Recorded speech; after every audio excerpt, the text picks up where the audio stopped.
Olá pessoal, olha eu aqui de novo com mais um episódio do Por Dentro do Catavento, o programa que te leva para conhecer os lugares e os experimentos mais legais daqui do museu. O episódio de hoje vai ser muito legal para quem gosta de viajar, porque o Rafa vai mostrar pra gente a seção Paisagens Terrestres.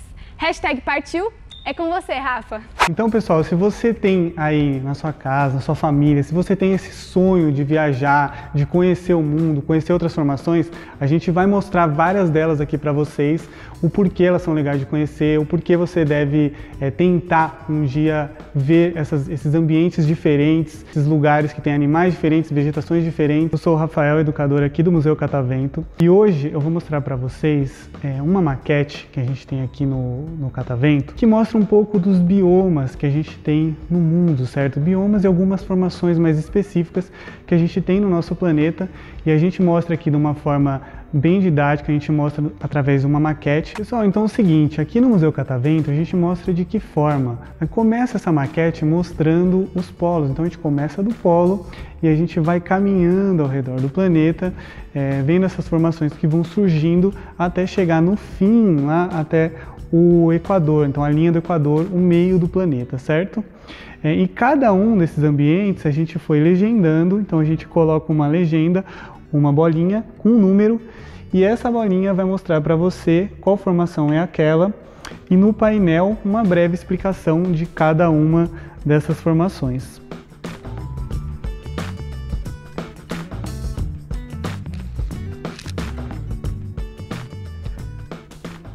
Então, pessoal, como a gente combinou, a gente vai começar a falar dos polos aqui na maquete, tá bom? Então o polo, ele tá lá, a parte da Terra que tá toda congelada. Por quê? Porque a intensidade solar ali é diferente de quando a gente observa aqui, por exemplo, no Brasil, que a gente está próximo do meio do planeta, próximo da linha do Equador. Lá tem uma intensidade solar que é menor. Pessoal, então algumas dessas formações eu vou mostrar para vocês aqui, por exemplo, o iceberg. Então o iceberg, a gente conhece ele, que ele fica lá flutuando na água devido a algumas forças que ocorrem, certo? A força do empuxo da água, a força da gravidade se equilibrando ali, e a maior parte dele fica embaixo da água. Então, se a gente está vendo essa partezinha aqui para fora, o que está dentro da água é muito maior, né? 2/3 geralmente dele vai ficar debaixo da água. Então a gente só consegue saber o tamanho exato de um iceberg se a gente mergulhar lá e olhar ele embaixo da água, certo? Outra formação muito importante para a gente aqui, para a gente entender essa expansão do gelo no inverno, são as banquisas. As banquisas, quando a água do mar congela e forma grandes blocos de gelo. Isso ocorre quando está mais ali próximo do inverno, no meio do inverno. Então, esse gelo vai se expandindo dessa forma, essas banquisas se quebram com a maré, depois elas se juntam de novo, e é assim que ocorre a expansão desse gelo no período de inverno, que é fundamental no equilíbrio do planeta, certo? Então, essas formações que a gente mostra aqui são importantes, é importante a gente preservar isso, preservar o clima, justamente porque essas formações de gelo, elas influenciam no clima terrestre como um todo, no nível do oceano e por aí vai, certo? Então, tem algumas diferenças entre o Polo Sul e o Polo Norte que é legal da gente observar. A primeira delas é que o Polo Sul ele tem um pedaço de continente mesmo, Então aí a gente tem rochas, a gente tem terra que está recoberta com essa neve, com essas geleiras.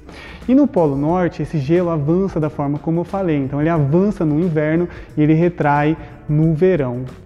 Com o passar da ação antrópica, a ação do homem, cada vez menos esse gelo está avançando lá no Polo Norte no inverno. Então ele está cada vez menorzinho e no verão cada vez mais ele está derretendo. Então esse é um problema para a gente. E outra diferença muito legal que a gente pode observar são nos animais. Vou dar 3 segundos para vocês pensarem nos animais que vivem no polo. Fica frio aí. Conseguiram pensar em algum aí? Bom, a gente tem também diferenças entre Polo Norte e Polo Sul na presença desses animais. A gente observa o urso polar no Polo Norte, que ele é parente do urso pardo, e a gente observa o pinguim imperial, por exemplo, no Polo Sul. Ele não vive exatamente dentro do continente, ele vive nas regiões litorâneas, nas regiões costeiras, certo? Lá no Polo Sul. Esse pinguim, ele caminha milhares de quilômetros para poder levar o ovo, para poder se reproduzir, tá bom? Então, seguindo a nossa viagem do Polo ao Equador, o primeiro bioma que a gente vai encontrar que tem um pouco de cobertura vegetal é a tundra. Mas são só alguns musgos, alguns líquens que conseguem sobreviver a temperaturas extremas. Tem um detalhe muito importante aí, o solo está congelado, quase que permanentemente. Então, isso se chama permafrost, inclusive. Então, o que acontece? Solo congelado não permite o desenvolvimento de raízes profundas, então a gente não consegue observar plantas ali, ok? Só alguns musgos e alguns líquens que conseguem sobreviver a essas temperaturas. Então, depois da tundra, a próxima formação, o próximo bioma que a gente vai encontrar aí um pouco mais exuberante, com árvores grandes, né, são as coníferas ou a floresta de taiga, certo? Então, olhando ela aqui na nossa maquete, a primeira formação vegetal que a gente observa depois que sai do polo são justamente as coníferas, essas árvores em forma de cone. Todo mundo conhece elas porque a gente tem aqui no Brasil elas de mentira, né? A gente faz no Natal, a gente compra aquelas arvorezinhas de mentira, de plástico. Então vocês conseguem imaginar lá que quando vocês encostam naquela arvorezinha, mesmo que de mentira, ela tem as folhinhas bem pontudas, né? Até machuca um pouquinho a pele. Por que que essa árvore é dessa forma, tem as folhas pontudas? Porque dessa característica, dessa forma, ela consegue sobreviver a temperaturas mais frias, ela não perde muita água. Então, diferente do que a gente vai ver em lugares, em biomas mais quentes, as folhinhas têm que ser agulhadas, essas folhinhas têm que ser em forma de agulha para ela conseguir sobreviver ao frio, à neve e essas condições mais extremas que a gente vê nesse bioma. Então, a gente seguindo na nossa viagem, a gente estava falando do polo, não tem vegetação, a gente encontrou a tundra com alguns musgos, depois a gente foi para as coníferas, então já tem alguma exuberância, tem algumas árvores ali, vegetação mesmo, um pouco de biodiversidade, apesar que mais baixa, mais rara. Qual que vai ser a próxima formação que a gente vai encontrar nessa nossa viagem, nesse nosso caminho? Vão ser as florestas temperadas. Essas são bem conhecidas de todo mundo nos filmes, nas séries, documentários, principalmente quando a gente fala lá do hemisfério norte, ok? Nos Estados Unidos, Canadá e Europa. Então, quando a gente olha aqui essa floresta temperada, a gente observa, até mesmo aqui na nossa maquete, a gente consegue observar algumas cores, a gente consegue observar algumas árvores vermelhinhas, mais amareladas, mais esverdeadas. O que ocorre nessa floresta, né, nesse bioma? As estações, elas têm cores bem definidas, as estações são bem definidas e a gente pode falar dela em relação a algumas cores que a gente conhece. Por exemplo, o outono ele é um pouquinho vermelho, porque as folhas começam a cair. Então as folhas começam a morrer e cair das árvores. No inverno, a gente não observa folha nenhuma nessas árvores. Depois, a gente observa na primavera que começam a surgir flores, começam a surgir as folhas. Então a primavera é mais colorida. E o verão é verde, então essas folhas renascem no verão, acumulam amido, acumulam carboidratos para poder sobreviver no próximo outono e inverno. A gente vai falar agora dos desertos. Os desertos eles podem ocorrer de diversas formas. Eles podem ocorrer tanto por uma questão atmosférica, um ar que está descendo ali naquele ambiente, então ele impede que essa umidade permaneça ali. Ele vai ser caracterizado geralmente pelo seguinte: quando a gente tem uma evaporação, uma taxa de evaporação em potencial muito maior do que a precipitação que ocorre ali. Quando a gente tem essas duas coisas combinando, aí ocorre um processo de desertificação, naturalmente. Então ele pode ocorrer dessas formas. Aqui a gente mostra algumas dunas, existem desertos de areia, existem desertos rochosos, mas é o seguinte: outra forma que a gente pode observar esses desertos, além da que eu falei sobre aquele ponto atmosférico, sobre essa questão atmosférica, são os desertos que estão atrás de cadeias montanhosas. Isso é comum.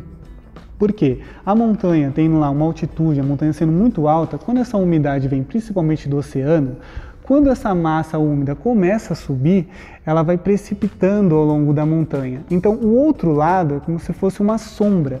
Nesse outro lado, essa massa já chega seca. Então, atrás dessas grandes cadeias, como no Himalaia, por exemplo, né, o Planalto ali atrás do Himalaia, a gente observa um deserto, justamente porque ele está atrás dessa cadeia de montanhas. Então a gente pode ter esses desertos mais relacionados à atmosfera e esses desertos mais relacionados às montanhas, às cadeias montanhosas. Então os desertos estão em algumas partes do mundo, também no interior dos continentes, por uma série de fatores, ok? Bom, agora nós chegamos num ambiente bem conhecido de todo mundo. Qual é esse ambiente? São as savanas, aquele ambiente clássico lá do Rei Leão, né? Aquele ambiente que a gente observa no filme Rei Leão. Então, quando a gente pensa naquele ambiente, a gente sempre tem aquela ideia: árvores mais espaçadas então a gente tem espaço para os animais viverem ali. Isso é um dos grandes motivos que a gente tem a maior fauna, a fauna de maior tamanho aqui no planeta. Então quando a gente pensa em elefantes, girafas, leões, esses animais estão onde? Estão na savana africana, porque eles têm ali espaço, alimento para conseguir sobreviver lá, certo? Então, vou mostrar aqui para vocês, a gente tem a savana aqui na nossa maquete. Podem observar que a gente tem algumas árvores juntinhas e um espaço de um campo com algumas gramíneas, exatamente essa a composição da savana. E essa savana que a gente tem uma ideia lá do filme Rei Leão, é uma savana úmida, uma savana que tem uma estação mais seca, metade do ano, e depois uma estação mais chuvosa que sustenta as plantas pelo resto do ano, pela estação seca. Então, já que a gente está falando da savana, o Brasil tem uma espécie de savana, uma savana úmida, que a gente chama aqui de cerrado, então é um bioma brasileiro. A gente vai chegar agora numa parte da nossa viagem que tem já tudo a ver com o Brasil. Então a gente chegou na savana, que é o cerrado brasileiro. A gente vai chegar agora próximo de uma questão de clima tropical e equatorial, que é o que a gente vive aqui no Brasil. Então, por exemplo, a gente tem aqui na nossa maquete a representação de algumas montanhas. Essas montanhas que a gente tem aqui representam os Andes, essa cordilheira que tem na América do Sul. Então lembra que eu falei lá para vocês da massa subindo? Podem notar que nos Andes tem uns pontinhos brancos, que é justamente quando a neve, né, essa precipitação ocorre em cima da montanha, e do outro lado a gente não consegue observar essas massas úmidas, então mais ou menos aquilo que eu citei no deserto. Então essas montanhas que a gente observa aqui no caso elas estão representando os Andes, mas elas poderiam estar representando a cordilheira do Himalaia também. A gente consegue observar na Índia lugares com muita vegetação até alcançar o Himalaia. O Himalaia está todo branco lá com a precipitação de neve. Após o Himalaia a gente observa a presença de um deserto, justamente mais ou menos nessa mesma linha que a gente falou da América do Sul. Então agora, chegando no final da nossa viagem, como comentei com vocês, a gente já está chegando numa coisa bem próxima do que é o Brasil. Quando a gente chega agora nas florestas que são mais úmidas, mais quentes, o que vai acontecer? Lembra que a gente citou que as folhinhas nos climas mais frios elas eram umas agulhinhas, elas eram mais pontudas e menores? Aqui a gente chega nas florestas latifoliadas, então são folhas grandes. Como é muito úmido, essa folha é grande, ela transpira muita água disponível, então a folha tem um tamanho maior, tem uma morfologia, tem um tamanho, um formato diferente. Então a gente chegou agora num ambiente muito mais próximo do que é o nosso país. Então, por exemplo, vou mostrar aqui para vocês uma dessas florestas. Pensando na Amazônia, a gente tem aqui, lembra que a gente mostrou a savana, algumas arvorezinhas mais espaçadas? A floresta amazônica não, ela tem árvores muito próximas umas das outras. A floresta é muito densa, muito quente, muito úmida, basicamente o ano inteiro quente e úmido.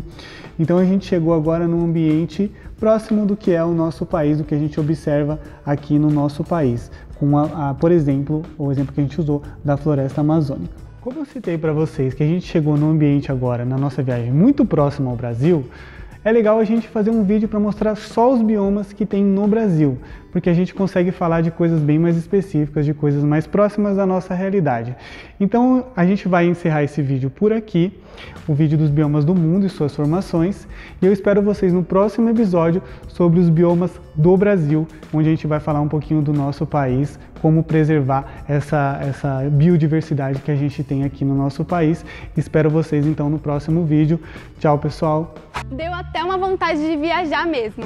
Enquanto isso não é possível, você pode viajar aqui com a gente, na programação virtual do Museu Catavento. Gostou? Não esquece de curtir esse vídeo, se inscrever no nosso canal e acompanhar as nossas redes sociais, no YouTube, no Facebook e no Instagram. É isso, a gente se vê na próxima semana com a sessão Biomas do Brasil. Tchau!